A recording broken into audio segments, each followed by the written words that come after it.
Jadi nunggu di airport, nungguin rombongan tuh sekitar 6 jam. 6 jam tuh gua. Sampai dia bete itu kelihatan kayak. Jadi kita ngeliat gua nggak mau ngulang kesalahan lagi nih. Gitu Waktu ya. bebas tuh hampir nggak ada. Betul-betul tight ya. Assalamualaikum. Selamat siang ya.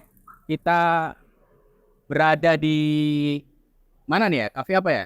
5758 Coffee Lab. Ya, ini menarik banget ya.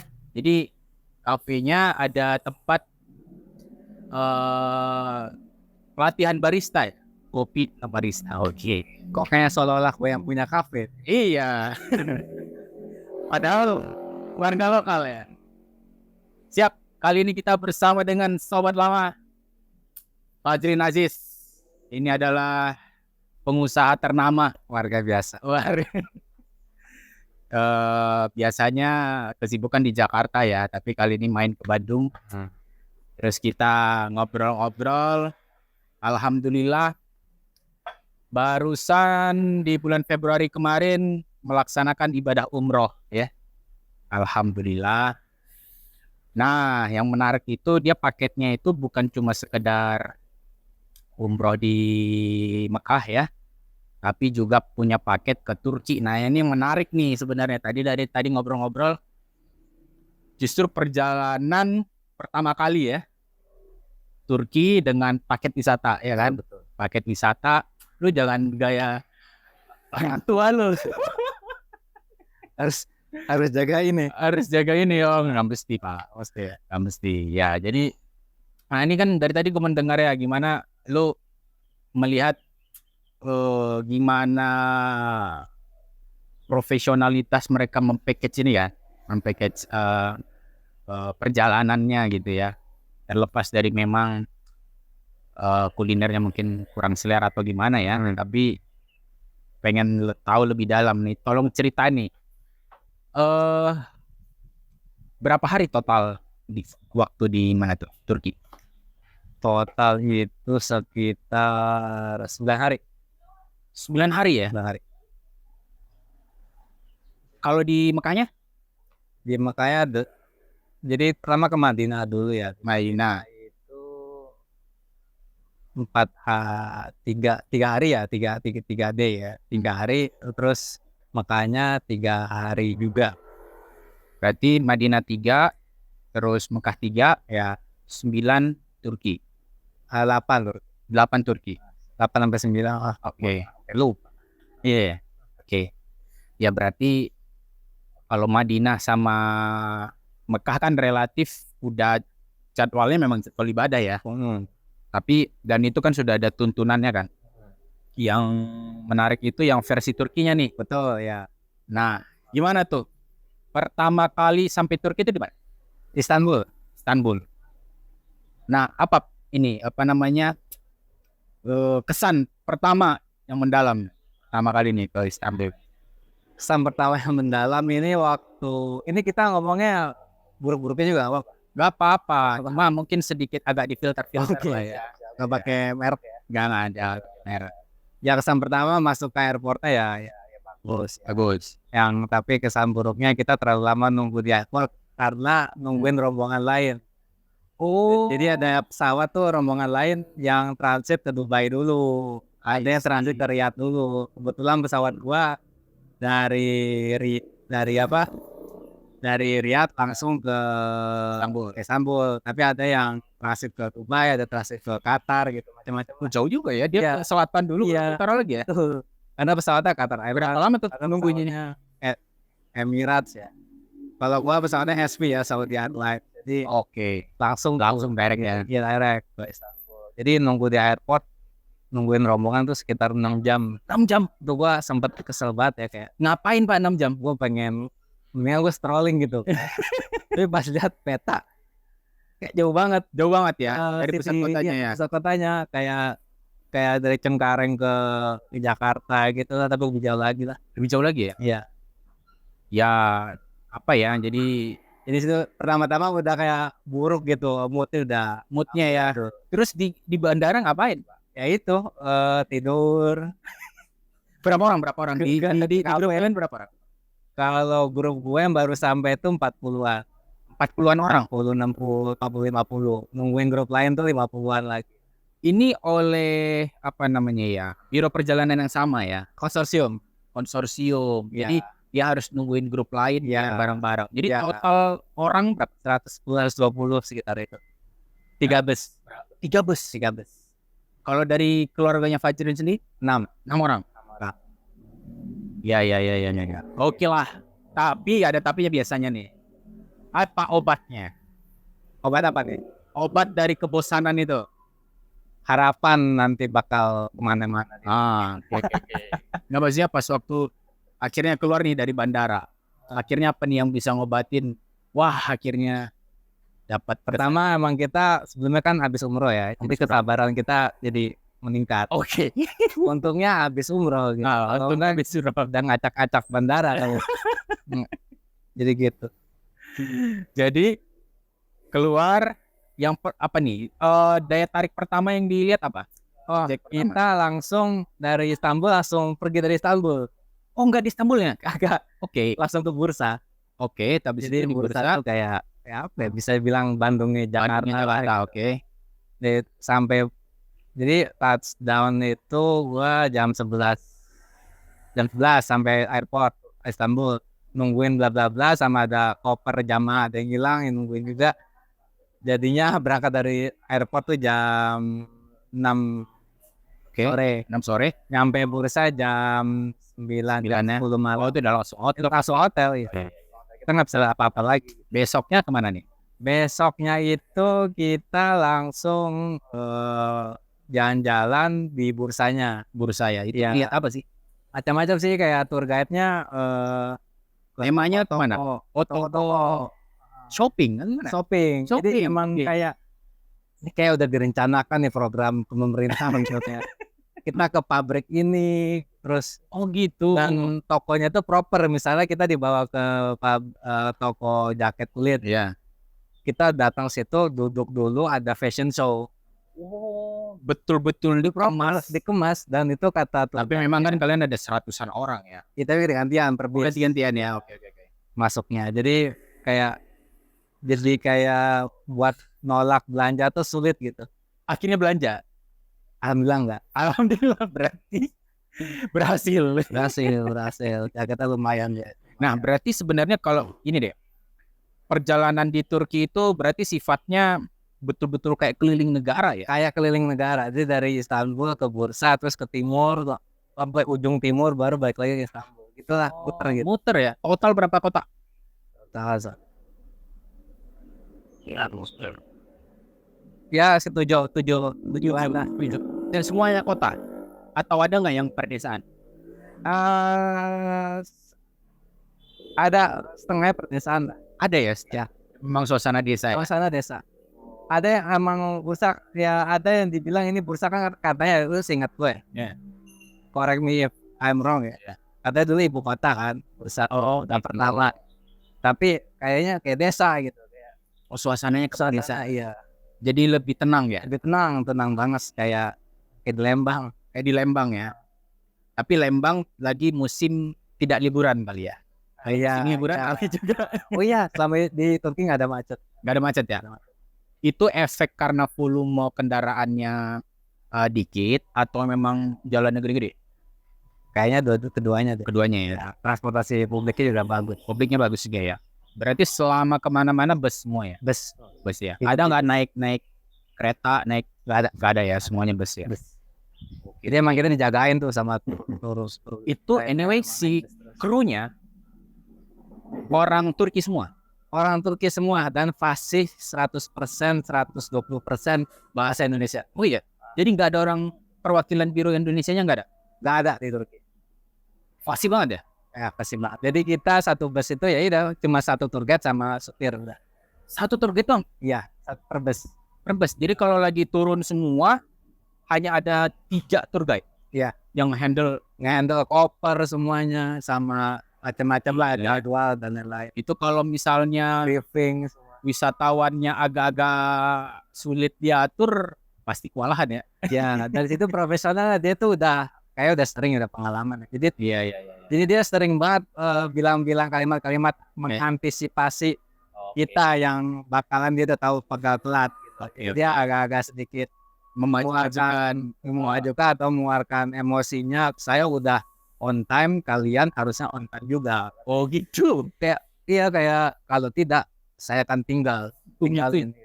Kayak tegas gitu. Tegas juga ya. Kalau kita kan kayak service banget ya. Iya. So di sini ya. Di sini ya Kita memang agak maaf kali ya. ada budak itu kali ya. Dan toleransi Konsumen ada raja ini. Konsumen ada raja. Karena mungkin kalau di sini gini Pak, misalnya ada tamu lain misalnya telat ya datang ke bis, justru menjadi apa namanya, wah sempatan nih, sebat dulu nih. Iya kalau di sini kan konsumen ada raja, yang penyedia jasa adalah budak. Kalau di sana enggak ya, setara, benar-benar setara. Kita tuh bisa dimarahin gitu ya, bisa dimarahin sampai dia bete itu kelihatan kayak. Jadi kita ngeliat gua nggak mau ngulang kesalahan lagi nih gitu ya. Sampai gitu, jadi motivasinya jadi mindsetnya jadi gitu. Jadi besok jadi nggak ada yang telat lagi. Bangun. Tapi pernah ada yang telat ya? Pernah awal-awal ya. Makanya dia bilang itu di hari kedua ya. Oke. Ya 8 hari lumayan panjang juga ya. Ya sini menarik banget ya. Nah, yang selama perjalanan nih, gua buka ini dulu ya biar nggak lupa ya, itinerary. Biar kotanya mana aja, kalau nanya kota mana aja. Kalau sebenarnya gue pengen tahu yang daya tarik apa yang paling berkesan buat lu? Oh yang jelas lah udah pasti buat orang Indonesia. Apa tuh? Salju lah. Salju. Oh lagi musim salju ya? Beberapa bagian musim salju. Yang area utara ya? Area timur malahan ya. Kita ke pegunungan sih. Oke, salju. Selain salju, ada kayak situs budaya kah atau situs apa namanya, atau super mall atau apa? Mall kita nggak ke mall, sama sekali enggak. Sekali nggak. Kalau ke tempat perbelanjaan tuh langsung ke kayak pabrik gitu tadi. Iya, kayak kalau di sini kayak FO kali ya. FO, tapi dikemasnya profesional gitu. Mungkin bisa dibilang untuk kayak ke sentra industri kreatifnya ya. Iya. Ini gue lagi nyontek ya, biar. Berarti yang paling berkesan buat lu salju. Berarti lu udah ngecicipin salju gak, Jirin? Nyicipin salju iyalah. Pastilah, kita kan Cooper ya. Norak gitu ya. Harus. Oke. Berarti lebih banyaknya itu ke alam, terus situs-situs budaya ya? Ya, kayak ya peninggalan sejarah ya. Terus juga sempat selama perjalanan ke timur kan ada titik-titik wisata yang kita harus berhenti ya. Mampir. Ada juga kita mampir ke namanya Ephesus Temple ya. Ephesus ya. Kayak peninggalan Romawi ya. Sebelum Masehi. Iya. Wah, itu keren banget sih, kayak kota itu sih. Dia kayak pengerontakan tapi masih kelihatan kotanya gitu. Struktur kotanya kelihatan ya? Kelihatan. Iya, sebut ya. Dan itu terlihat peradaban yang maju ya. Maju banget. Kayak kok udah bisa mikirin gitu ya ini ya gitu. Kompleks gitu ya? Iya, kompleks. Kalau di Indonesia itu ada library-nya juga, library gede banget ya. Sebenarnya kalau di Indonesia itu ada ya situs terowulan yang Majapahit, tapi kayaknya belum sampai segitunya untuk dipelihara dan emas bahkan. Dan sampai sekarang masih digali kan? Iya betul. Masih sampai karena mahal banget jadi agak terhambat. Nah itu salah satu strategi Turki dulu, Jirin. Waktu dia pertama kali mau mengembangkan pariwisatanya. Jadi dia itu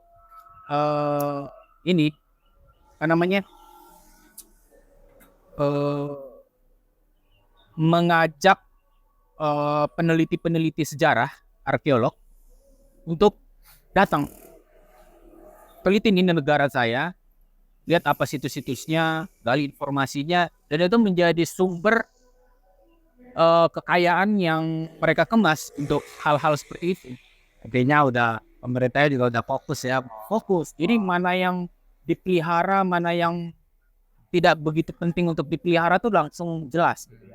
Mungkin ini salah satu contoh yang harus kita pelajari ya. Kalau yang namanya situs kebudayaan atau situs sejarah itu tuh penting banget untuk dipelihara. agar ini bisa menjadi apa ya, memiliki nilai manfaat, memiliki nilai edukasi, bahkan dalam pariwisata ini kan ada nilai ekonomi ya kan. Terus tour guide dan lain-lain. Terutama generasi muda itu jadi lebih mengapresiasi sejarah ya dan budaya. Ini salah satu apa ya, bukti penting kalau ternyata selama perjalanan kan justru lebih banyak itu ke situs alam ya, Betul, alam dan budaya. alam budaya kan. Ya, Itu tuh di Indonesia mah nggak sedikit. Ya sayang aja kalau seandainya kita menganggap itu sepele ya, dan ini berlaku untuk seluruh daerah yang ada di Indonesia. Nah, dari semua perjalanan total sekian hari itu total biaya per orang berapa? Sama umroh. Sama umrohnya? Karena gua nggak tahu ya, nggak di breakdown ya sama. Nah ya breakdown. Itu ada yang gue tanya jamaah lain ya. Iya. Ada yang dari 26 juta. Oke. Kalau gue itu 39 juta. 39 udah termasuk Turki ya? Termasuk Turki dapat termasuk pesawat. Itu udah Makan 3 kali termasuk sehari. pesawat ya? Makan 3 kali sehari. 39. Dan kelasnya itu hotel bintang 4, baik di Arab, Saudi maupun di Turki. Restorannya juga minimum bintang 4. Bintang 4 ya. Nah ini kayaknya apa ya, pelajaran yang menarik ya. Jadi ternyata dengan termasuk pesawat itu tuh bisa dibilang harga yang terjangkau dan worth it ya. Menurut gua worth it ya. Worth it banget ya. Worth it ya. Soalnya hotel bagus-bagus. Bagus-bagus hotelnya. Terus ya itu tadi misalnya contoh. Disclaimer ya, only di Turki ya. Oke. Oke, Kalau di Arab bintang 4-nya masih ada evaluasi lah ya. evaluasi, bintang 5-nya juga masih ada. Perlu evaluasi. Oke lah. Cuma yang menarik itu gini, Jrin. Bilanglah 50-50 gitu ya. 50% biaya Arab, 50% biaya Turki. Berarti 39 juta, ya kurang lebih 18,5 juta ya. Iya, bisa dibilang. Ya kurang lebih bilang lah 20 juta, bilang kurang lebih mahal gitu ya. 18 19,5 tuh. Oh iya benar juga, saya 19 ya, maaf. Matematika saya agak kurang, Pak. Nah, bilanglah asumsi 20 juta gampangnya gitu ya. Dalam waktu 8 hari. Nah itu untuk di Indonesia itu kita bisa apa ya aja tuh? Bisa kemana aja tuh Pak? Nggak tahu.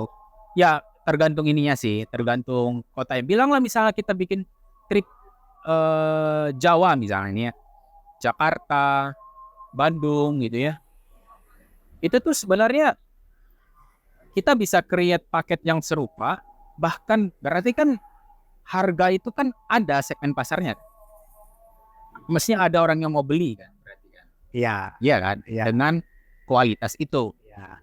Ibaratnya dengan kualitas yang sama kita terapkan di Indonesia aja gitu ya. Misalnya kita bagi-bagi aja tuh, misalnya nih ada segmen trip Jawa misalnya, tadi kan satu Turki ya. Ada segmen mungkin trip Bali Lombok.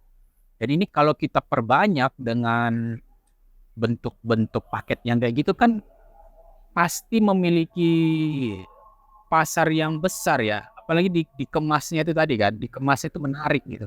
Dan standarnya, Ya. standarnya. Ini sih potensi sih sebenarnya yang belum banyak digarap. Pertanyaan begini, saat tour guide-nya bawa Jrin, itu ada nggak orang-orang lokal yang terlibat? Misalnya guide-nya ngejelasin apa gitu, atau berkunjung ke suatu situs alam kah? Nggak ada ya? Semua tour guide ya. Tour guide ya, Misalnya kita ke situs sesuatu, ya tour guide-nya yang interpretasi ya. Dia menguasai semua ya. menguasai semua situs. Luar biasa sih. Karena gue lihat story juga Instagramnya, buset, gue baru ke sana, baru balik ke Jakarta, gue lihat lagi dia udah ke sana lagi gitu. Oke. Emang hariannya dia kerjanya kayak gitu. Nah, ini sebenarnya hal yang menarik juga ya. Kalau seandainya memang kalau di Indonesia itu jadi ada baiknya dia melibatkan guide lokal. Guide lokal yang atau bahkan masyarakat setempat yang ada di situs itu. Kan biasanya kan dia lebih menguasai ya. Ya artinya kan kalau kita bisa mengajak melibatkan mereka kan pasti apa ya? Impact ekonominya kan nyampe juga. Nah, kalau di Turki yang gue lihat Kayaknya udah kayak ini nggak tahu ya ini Iya. menurut gua ya, dugaan disclaimer aja. Kayak udah diprogram gitu loh si Ini paket ini ya. satu negara ini gitu ya. Kayak udah diprogram dari Istanbul balik ke Istanbul gitu. Misalnya kayak gitu. Gitu ya. Kayak kayak mau jadi tour guide lo di Istanbul base-nya. I see. Berarti sebenarnya mungkin aja biro-biro yang lain juga melakukan trip yang sama ya. Iya. Gitu ya. Karena gua pas sering banget ketemu bis Jepang Oh, gitu, bis berarti dari Korea, biro yang lain juga ya. Ya. Oke. orang Eropa juga banyak. Orang Eropa juga banyak. Dia emang kesini-sini juga gitu ya. Berarti memang itu daya kayak gitu. gitu ya. Ini contoh yang menarik juga sih ya. Untuk bisa kita Dan tiru lah si ya. tour guide emang udah kayak di semua kota udah kayak warlocknya aja gitu. Gitu ya. Dia Sama warganya banget ya. kenal banget. Karena dia Oke. ya dugaan juga ya, mungkin dapet tip juga atau Gitu ya. mungkin yang dibawa ke tempat-tempat kecil itu lebih bebas dia milihnya, mungkin dia dapet tip. Benar-benar ini Kalau tempat-tempat khusus ya itu kan dari program besarnya. Iya. Itu memang ada salah satu juga ya pendekatan untuk situs-situs budaya terutama jadinya. Apalagi kan kalau di kita kan banyak kampung adat nih. Walaupun nanti si tour guide-nya yang ngajakin wisatawan ya baik di dalam. Tapi itu dari harga yang kita bayar tuh ada tuh ngalir ke mereka Iya. sebagian. Mungkin udah tersistem. Jadi sehingga kan masyarakat setempat mendapatkan manfaat kan. Jadi nggak ada lagi tuh di situs di kota mana ada yang deketin preman, ada yang nggak ada ya. nggak ada lagi begitu. Kayak kita tuh udah kayak secure diajak sama Biro sama si tour guide itu udah kayak preman gitu. ini benar-benar kayak dia mau ngasih semua ya. Nggak ada yang berani deketin kita, nggak ada yang berani misalnya orang jalan atau mau maling gitu, nggak ada. Yang dagang-dagang biasa. Dagang-dagang juga palingan jualan kaos doang dikit itu juga. Iya. Nah itu juga salah satu tantangan ya buat di Indonesia itu giliran ada satu situs yang rame nih. Banyak kan nih bro, PKL nimbrung. Tidak salah. ASEAN A juga Ya. datang gitu. Maksudnya tidak salah setiap masyarakat setempat ingin mendapatkan manfaat ekonomi, tapi kan harus harus dikelola kan. Ya menurunkan kepuasan wisatawan kan. Nah, jadi kayak risih kan. Kalau di sana kayak semua orang udah dapat bagian, jadi lu diam aja. Benar. Do your job aja masa-masa. Benar. Dan terutama untuk masyarakat setempat tuh tugas utamanya itu ya memang dia punya hak untuk mendapatkan manfaat ekonomi. Tapi salah satu tugas utamanya itu ya sabta pesonanya sana gitu loh. Misalnya kalau di Indonesia itu kayak menjaga kebersihan, kenyamanan, ketertiban, kebersihan, keamanan dan lain-lain lah. keramahan ya itu kan yang sebenarnya poin penting juga kan. Jadi kayak rasanya kayak aman banget lah. Iya ya, aman lah. Dan akhirnya balik ke Indonesia puas ya. Puas ya. Sampai ke wilayah. Sampai ke Cengkareng ya bandara baru merasakan bedanya ya. Baru hawanya sangat hawanya beda. Hawanya airport pun nggak ada AC sih. Oh iya ya nggak pakai AC mereka. Tahu udah Cengkareng. Nggak Cengkareng ya. Oh Cengkareng ya. Ya namanya angin-angin laut Jakarta Utara Pak. Beda lah. Ya menarik banget sih. Oke lah. Apalagi menarik nih sebenarnya Crin. Waktu bebas tuh hampir nggak ada. Betul-betul tight ya. Bener-bener padat dan bener-bener dijaga banget sama si tour guide-nya itu. Kayak rundown acara ya? Kayak rundown acara. Kita bakal bisa kemana-mana.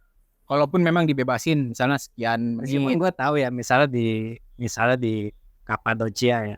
Itu yang situs yang banyak balon udara. Ya. Sebelum ke sana, 2 hari sebelumnya si tour guide itu nawarin naik balon. Siapa yang mau naik balon? Ya. Ada charge tambahan. Oh, di dia ya lumayan ya, 3 juta rupiah lah. Kalau naik ya? Ya, 3 juta Satu orang. Satu balon berapa orang? Satu balon bisa 14 orang kali kalau gue lihat ya. Gue nggak naik jadinya. Oh, rame juga ya. Mager meninggal. Gue lihat kebakaran mana saja. Ngeri banget. Mau meninggal gue di Mekah gitu. Sekalian. Bener juga sih. Gue bayar yang naik jeep ke situ-situ. Oke. Jadi si Kapadosia ini Naik situs lagi ya. sunnah lah. Oke. Lo mau ikut ke sana boleh enggak Tapi- boleh ya. Kalau enggak lo stay di hotel. Soalnya berangkatnya jam 6 pagi, kelar jam 9. 9 pagi. Oh, bentar doang. Bentar. Ada jam doang. Jadi kayak pagi lihat sunrise. Di sana sunrise-nya jam 7 ya. Baru nongol tuh baru nongol matahari ya. Pengalaman lah. Musim dingin ya, makanya Ya nggak tahu lah gue. lagi nongolnya telat. Ya kayaknya ya. Terus lebih ini mataharinya. Gua tahu tuh sebenarnya kalau beli di website resminya tuh bisa dapat Lebih murah. jeep, Oh gitu. dapat tiket balon jauh lebih murah. Jauh lebih murah. Bisa 1 juta, 1,5 juta. Itu ya jauh juga ya dengan Giro ini. Ya, tapi si tour guide ini entah kenapa bisa nge-keep kayak kita tuh nggak bakal beli dari selain dia, soalnya nanti ketahuan kita nggak enak. Oh, gitu. Karena dia ikut juga nganterin ke I see. balonnya itu ke Kapadosia. Jadi kalau tiba-tiba, Bila, loh kok ada ada kalau nggak bayar ke gua. Iya, iya. Iya, sebenarnya kita nggak enak sama dia soalnya Iya. apa tour guide gua doang gitu ya. Soalnya dia tuh kayak friendly banget. Pembawaannya tuh kayak kayak udah kenal lama gitu. Itu tuh skill namanya, Pak. Skill bener, ini skill banget sampai gua mau di ke belakang dari belakang tuh sampai nggak enak. Gak enak ya gitu. Walaupun gue juga abis itu bye sama lu nggak kenal lagi. Iya, benar. Tapi nggak enak ya, gue menghargain lo, ya udah gue beli dari lo. I see. Ya udah gue beli yang jetnya aja. Nah gue sama Nyampe ke sunrise-nya aja ya. ya sampai ke gunung. Siap. Kayak bisa skillnya tuh hebat. Gue nggak tahu ya di sini ya gimana. Oke, menarik. Berarti ini perjalanan yang menarik ya. Menarik banget. Next, ada rencana trip lagi? Ya kalau udah jalan-jalan gini sebenarnya Pengen mana lo? jadi pengen lagi. Iya, biasanya gitu. Mana lo? Dalam Ya. negeri kah, luar negeri kah? Ya kalau dalam waktu dekat dalam negeri. Dalam negeri ya. Kalau nanti ada lagi lah. Iya, banyak dalam negeri. Targetnya lebih jauh lagi gitu. Ya mudah-mudahan kan gini ya. Maksudnya pelaku pariwisata kita, industri kita kan makin berbenah nih.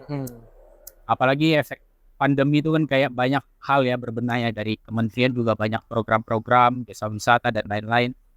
Ya mudah-mudahan at least trip dalam negeri ini kita bisa optimalisasi. Wah, ada satu nih yang menarik. Si tour guide-nya karena skillful ya. Ya. Dia tuh sering menceritakan di dalam bisnya misalnya lagi setiap pada waktu di bis ya. Kan daripada kita bengong, dia cerita sejarah Turki. Dari awal aja ya. Konstantinopel dari sampai kerajaan Ottoman terbentuk, gimana raja kedua, raja ketiganya naik ceritanya. Wah, pokoknya dikemas kayak gitu jadi seru gitu. Jadi kita tahu Apresiasi kita tuh makin tinggi ya. mengenal Pengetahuan kita ya. pengetahuan. Jadi tiap mau mengunjungin kota dia cerita dulu sejarahnya itu. Terus person of interestnya apa, pahlawannya di sana gitu. Dan itu biasanya Jerin itu udah ada skripnya itu. Iya, udah. Dan udah apa namanya, udah dari standar. Tuh, Dan bahkan seluruh guide itu harus gitu. pakai itu, jangan Harus. sampai ada versi-versi yang lain. Betul. Itu memang itu. Walaupun sedikit ngomongin politik pandangan dia. Iya. Itu apa namanya, gimmick, bukan gimmick ya, itu mungkin tambahan yang bikin ada hal baru. Ya, Artinya, jadi sering curhat juga dia masalah Begitu ya? ekonomi negara ini. Nah, ini Gitu. kerennya. Hmm. Nah, wisatawan mau belanja. ya betul. Dia juga ngajarin cara negosiasi. Begitu. Ya kayak misalnya Awalnya gimana? kalau di Grand Bazaar nanti Istanbul, Anda katanya bilang, Anda jangan masuk ke tokonya dulu. Oke. Kaki kanan Anda ke toko, kaki kiri Anda di luar toko. Begitu. Jadi Anda siap-siap buat kabur. Kalau harganya nggak masuk. Jadi penjualnya kayak jadi lebih ini ya, lebih menjaga lah ya. menjaga kayak Biar kebeli nih, beli. Soalnya kalau lo udah masuk toko, lo lebih sulit keluar barang. tanpa barang. Dia sampai jelasin detail kayak gitu.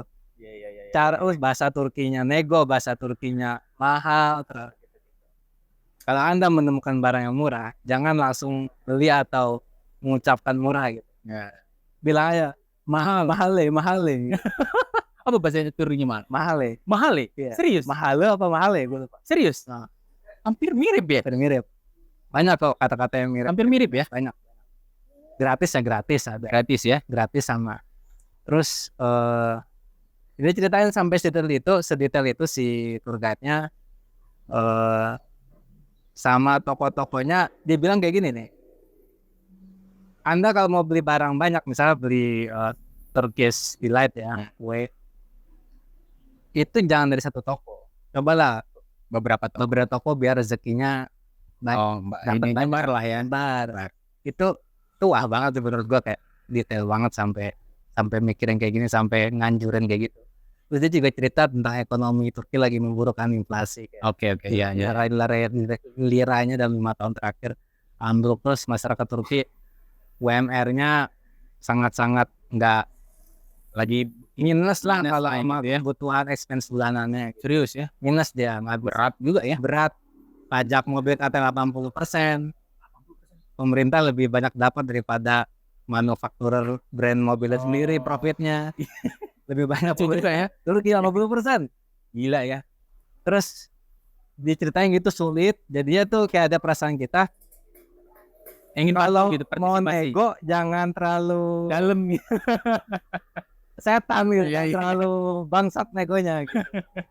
Sewajarnya aja, kalau udah ekspektasi murah ya udah jangan terlalu bawain lagi. Karena dia cerita itu sampai gitu, jadi sampai kita mau belanja jadi segan juga ya. Segan. hebat. Iya. Oke lah. Berarti kesibukan dalam waktu dekat di Jakarta dulu ya. Jakarta. Lagi garap satu klaster ya perumahan. Ya, begitu ya. Ya mudah-mudahan sukses. Semoga ada waktu lagi buat trip. Amin. Kita nongkrong kembali.